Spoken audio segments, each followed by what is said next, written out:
నమస్కారం.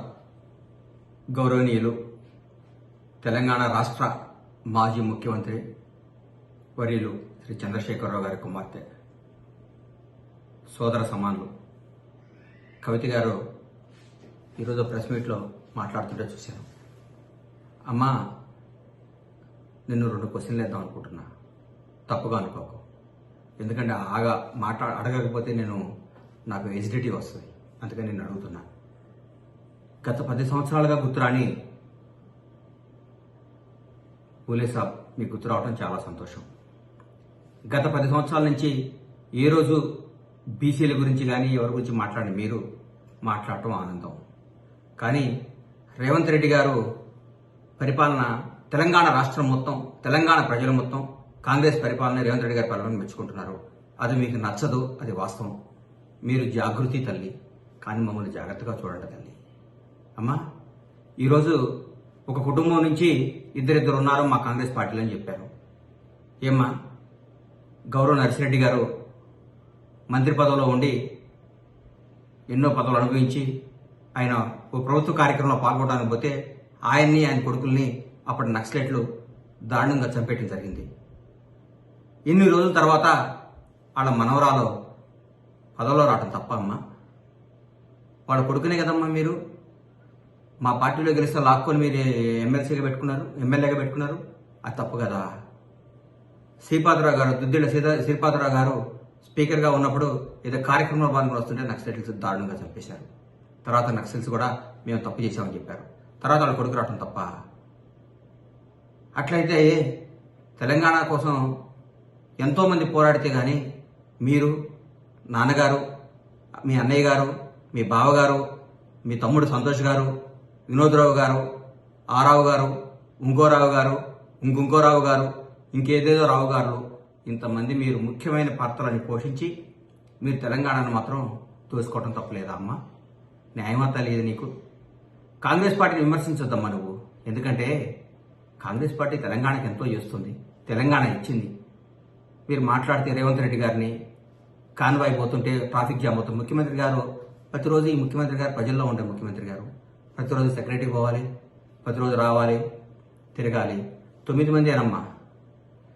ఎప్పుడన్నా ఒకసారి అమావాస్యకో పున్నానికో బయటకు వస్తే ముఖ్యమంత్రి గారు ఆయన ప్రగతి భవన్లో బయలుదేరక ముందు జేఆర్సీ ఫంక్షన్ హాల్కో ఇక్కడికో వస్తుంటే అక్కడి నుంచి ఇక్కడ దాకా రోడ్డు ఆపేసేవారు. అంటే మీరు బయటికి రారు, బయటకు వస్తే ముఖ్యమంత్రి గారిని తిరగొద్దు అంటున్నారు. ఏం చేయమంటారమ్మా? ఎట్లా చేద్దాం చెప్పండి. మీరు మంచి సలహాలు ఇవ్వండి ముఖ్యమంత్రి గారికి. రేవంత్ రెడ్డి గారు మీరు బయటికి రావద్దు, రేవంత్ రెడ్డి గారు మీరు ప్రజాపాలన చేయొద్దు, రేవంత్ రెడ్డి గారు మీరు జనాన్ని కలవద్దు, రేవంత్ రెడ్డి గారు మీరు బయటకు వస్తే పబ్లిక్ ఇబ్బంది అవుతుందని చెప్పండి. అట్లాగే మీకు జ్యోతిరావు గారి, పూలే గారి మీద అభిమానం రావటం చాలా ఆనందం అమ్మా. అట్లాగే మీరు మహానుభావుడు గద్దర్ గారిని మీరు ఇచ్చిన గౌరవానికి తెలంగాణ ప్రజలు మీరు ఇచ్చిన గౌరవం మర్చిపోరమ్మా. గద్దర్ గారిని మీరు, ఆయన బతికుండగా మీరు చంపేశారమ్మా, మీ గేటు పెట్టి నుంచోబెట్టి. ఆయన చనిపోయినా కూడా గద్దర్ అని మా పార్టీ, మాకు రేవంత్ అన్న, మా కాంగ్రెస్ ప్రభుత్వం బతికించిందమ్మా. తరతరాలు బతికించిందమ్మా. సినీ అవార్డుల పేరుతో, కాలేజీల మీద ఆయన పేరుతో, విగ్రహాల పేరుతో. అది తెలంగాణ ప్రజలందరూ కూడా ఈరోజు దాన్ని గర్వంగా చెప్పుకుంటున్నారు తల్లి. జానారెడ్డి గారు రాజకీయాలు తప్పుకొని ఆయన కొడుకు అవకాశం ఇచ్చారు తప్ప? మీరు ముఖ్యమంత్రిగా ఉన్నట్టు కానీ మీరు అన్ని పదవులు అనుభవించి, శాసించి, ప్రతి ఒక్క మంత్రిని డమ్మీ చేసి, అప్పటి హోంమంత్రి మహమూద్ అలీ గారు చెప్తే కానిస్టేబుల్ ట్రాన్స్ఫర్ కూడా కానీ మీరు చేయించారు. మీరు రాష్ట్రాన్ని మీ కబంధాస్తాల్లో పెట్టుకొని రాష్ట్రాన్ని శాసించి, రాష్ట్రాన్ని దోచుకొని, రాష్ట్రాన్ని సర్వనాశనం చేసి 7 లక్షల కోట్ల అప్పులు చేసిన మీరు, కొన్ని వేల ఎకరాల భూమిని బకాసురులాగా మింగేసిన మీరు,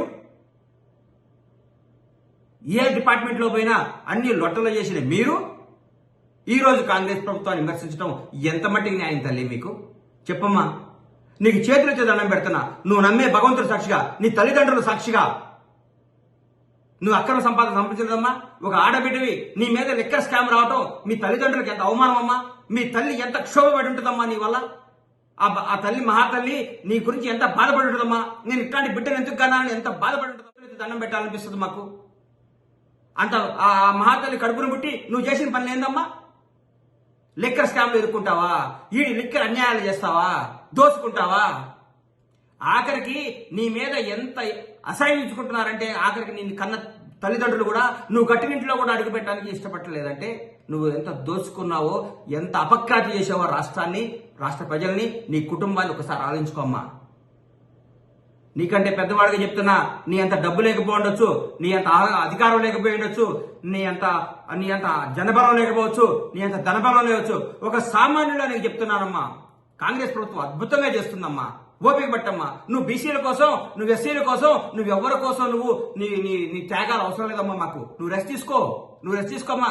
ఎంపీగా ఓడిపోతే ఏడ్చి అల్లకొలలు చేసి ఇంట్లో గొడవ చేసి అన్నం తినుకొని ఎమ్మెల్సీ లాక్కొచ్చుకున్నావు అమ్మా. నువ్వు ప్రజల్లో నువ్వు ఎక్కడున్నావు తల్లి?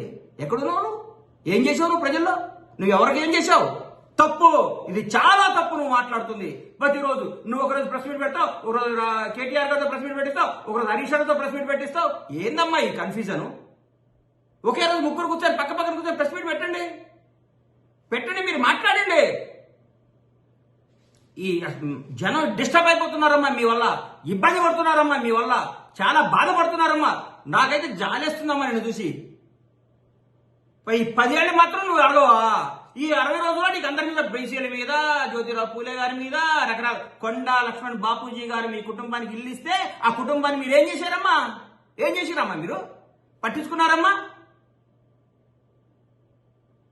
రేవంత్ రెడ్డి గారు ఆంధ్రజ్యోతి రాధాకృష్ణ గారి ఇంటికి పోయిండి ఒక ముఖ్యమంత్రి హోదాలో అన్నాడా? మీ నాన్నగారు ఎన్నిసార్లు మీ బినామీ అయిన ప్రతిమా శ్రీనివాసరావు ఇంటికి పోయిండమ్మా? పోలేదా? ప్రతిమా శ్రీనివాసరావు ఇంటికి పోలేదా? ఆయన ముఖ్యమంత్రి రాకముందు నేను మీ ఇంటికి వస్తా సార్ అని చెప్పిపోయిండు. ఆయన మర్యాద అది. ఆయన రిసీవ్ చేసుకున్నారో రిసీవ్ చేసుకోలేదో ప్రపంచానికి తెలుసమ్మా. నువ్వు మాట్లాడితే ఒక క్రమబద్ధంతో మాట్లాడమ్మా, ఒక మంచి పాయింట్ తీసుకొని మాట్లాడమ్మా, ప్రజలకు ఉపయోగపడేది మాట్లాడమ్మా. రేవంత్ రెడ్డి గారు పోతుంటే ట్రాఫిక్ ఎక్కువ అవుతుంది, రేవంత్ రెడ్డి గారు పోతుంటే అది అవుతుంది, ఆటో డ్రైవర్. ఒక పని చేయండి అమ్మా, మీరు చెప్పండి, ఫ్రీ బస్సు మీరు బంద్ చేయండి, ఉచిత బస్సు, స్త్రీలకు ఉచిత ప్రయాణం వద్దు అని మీ పార్టీ నుంచి ఒక మెమోరాండం ఇప్పియండి. మీరు స్త్రీలకు వద్దని చెప్పండి. మీరు బస్సు ఆటోలు అంటున్నారు కదా, స్త్రీలకు ఉచిత ప్రయాణం వద్దు అని ఒక మీరు మీ పార్టీ తరఫు నుంచి మీరు కేటీఆర్ గారు అందరు కలిసి మాట్లాడండి, వద్దని చెప్పండి. మరి మాట్లాడే ముందు ఒకసారి ఆలోచుకొని మాట్లాడతల్లి. ఎట్లా పడితే అట్లా మాట్లాడకమ్మా. మాట్లాడితే రేవంత్ రెడ్డి గారు ఆయన కూడా దొరికిండు. ఎందుకంటే అందరూ దాక్షపండు పుల్లన, నువ్వు ముఖ్యమంత్రి, కేటీఆర్ గారు ముఖ్యమంత్రి, మీ ఇంట్లో వాళ్ళు ముఖ్యమంత్రి, మీరు దోచుకోవాలో మీరు ఏదో చేసుకోవాలనుకున్నారు. ప్రజలు దాన్ని తిరస్కరించారు. ఒక ప్రజానాయకుడిని, ప్రజాబలం ఉన్న నాయకుడిని, కాంగ్రెస్ పార్టీని, రేవంత్ రెడ్డి గారిని ముఖ్యమంత్రి చేశారు, బ్రహ్మాండంగా చేశారు. మా మంత్రులందరూ ఈరోజు బ్రహ్మాండంగా పనిచేస్తున్నారమ్మా, స్వేచ్ఛా వాయువుతో పనిచేస్తున్నారమ్మా. నేను మాట అన్నాడు రేవంత్ రెడ్డి గారు, గుర్తుపెట్టుకోండి. ఏదో ప్రాజెక్టుల గురించి మాట్లాడుతూ మా అన్న ఉత్తమ్ రెడ్డి గారితో మాట్లాడి ఆయనతో డిస్కస్ చేసి దాని మీద ఎంక్వైరీ చేస్తా, ప్రాజెక్టు చేస్తాడు. అది అమ్మా, అది ఆయన గొప్పతనం. నేను చెప్తున్నాను, ఎప్పుడు అనలేదు. నా సహచర మంత్రివర్గంతో డిస్కస్ చేసి ఒక నిర్ణయం తీసుకుంటా అని చెప్పాడమ్మా. కవితమ్మా, నీకు చెప్తున్నామ్మా, దయచేసి ముందు స్కామ్ నుంచి బయటికి రా, క్లీన్ చిట్ తెచ్చుకో, మంచిగా రెస్ట్ తీసుకో, ప్రజల్లో ఏం తప్పు చేసామని తెలుసుకోండి, రండి. అప్పుడు మాట్లాడితే ప్రెస్ మీట్ డబ్బుండగానే గూగుల్ పే చేసి ప్రెస్లు పెడితే కాదమ్మా, అన్ని పంపించడం కాదమ్మా. ప్రజల కోసం మాట్లాడండి, ప్రజా సమస్యల కోసం మాట్లాడండి. మీరు 10 ఏళ్ల నుంచేమో లాలించి పాలించి జోలించి దోసుకొని ఆసుకొని కాసుకొని మోసుకొని ఆసుకొని వేసుకున్నారు. 60 రోజులు మేము సెట్ చేసుకోకుండా వరెవరెవరెవరని తొందర. ఎంతమ్మా ఈ తొందర మీకు? వద్దు, చేతులకి దండం పెడుతున్నాను, తొందరపడకమ్మా. మీరు ప్రెస్ మీట్ పెడితే జనం ఎదురు చూడాలమ్మా. మీరు మాట్లాడితే జనం ఏం మాట్లాడింది అనుకోవాలమ్మా. అసహించుకుంటున్నారు మిమ్మల్ని, గుర్తుపెట్టుకో. జనం ఏందా పొద్దునే లేస్తే ప్రెస్ మీట్లని ఏంది టార్చర్ ఏందమ్మా జనానికి? దయచేసి టార్చర్ పెట్టకదమ్మా. ధన్యవాదాలు.